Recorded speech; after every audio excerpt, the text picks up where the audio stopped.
The government in Gibraltar says an Iranian oil tanker currently detained on its coast can be held for 14 more days.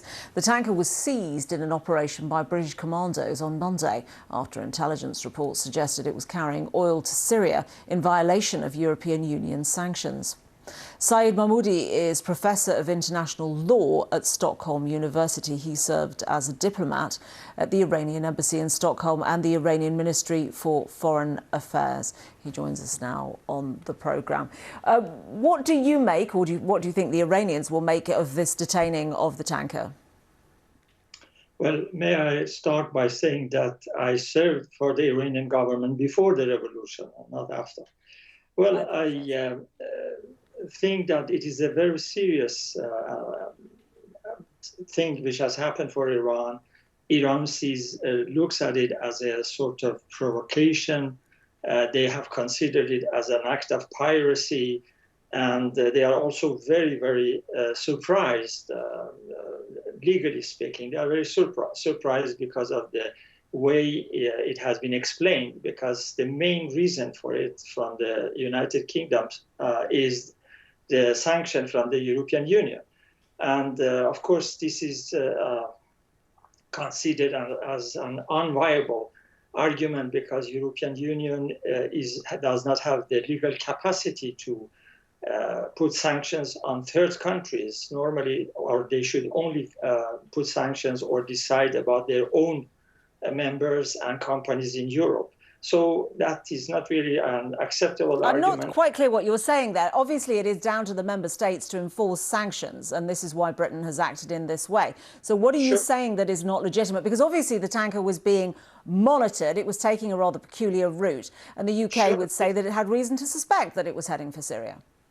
Exactly. But, I mean, they can, of course, have the right to execute the sanctions, but only against their own companies, their own members, the European Union companies or European Union countries.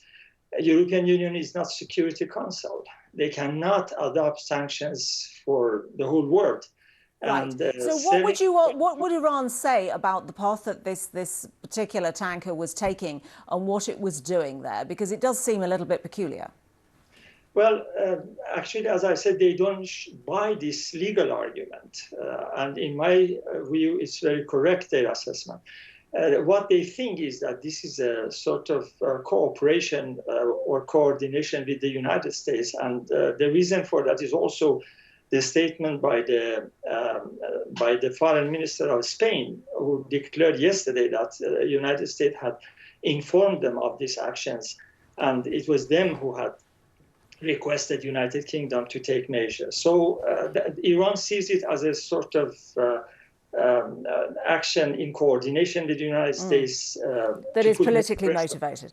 There we must leave it. Thank you very much indeed for joining us.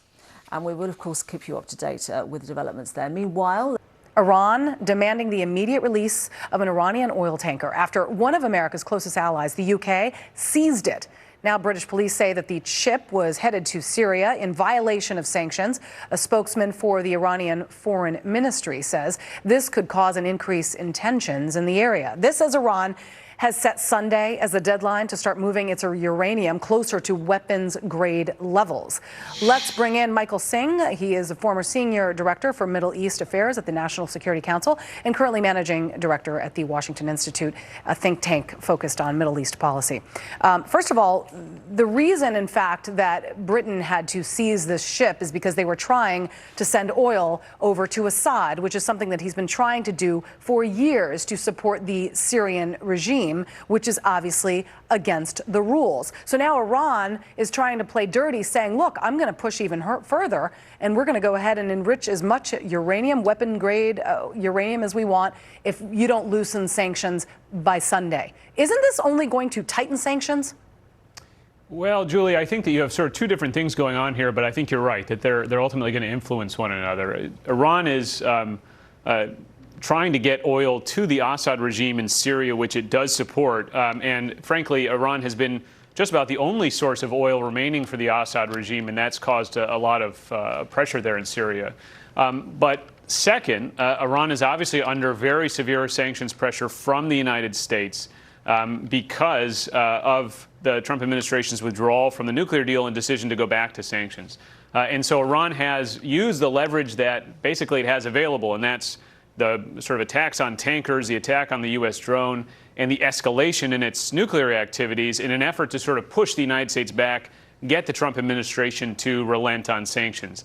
And that deadline for somebody to sort of provide economic relief to Iran has actually specified that it's looking for relief from the Europeans. That deadline's on Sunday, but that deadline won't be met, Julie. Yeah, I mean, it's just, I think it's a lot of talk. I mean, you tweeted this, and I want to put it up on the screen. It was a great point. Excellent example of how the U.S. and Europe can work together on Iran.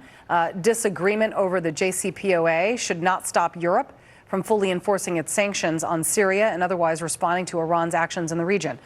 The question now is, how can our European allies better unite to put further pressure on Iran in order to get in line? In other words, how do we also stop them from continuing to try to support the Syrian regime?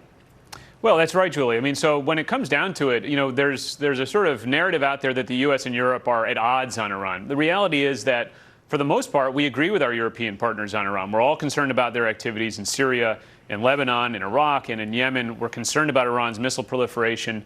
And frankly, if the Iranians go ahead with their plans to ramp up their nuclear program, then I think the hope of the Trump administration is that the Europeans will also put back nuclear sanctions on Iran following this weekend. All right, Michael Singh, thank you very much. We'll have to see. But like you said, Sunday's deadline will probably come and pass. Nothing will happen of it. But thank you very much. We appreciate it.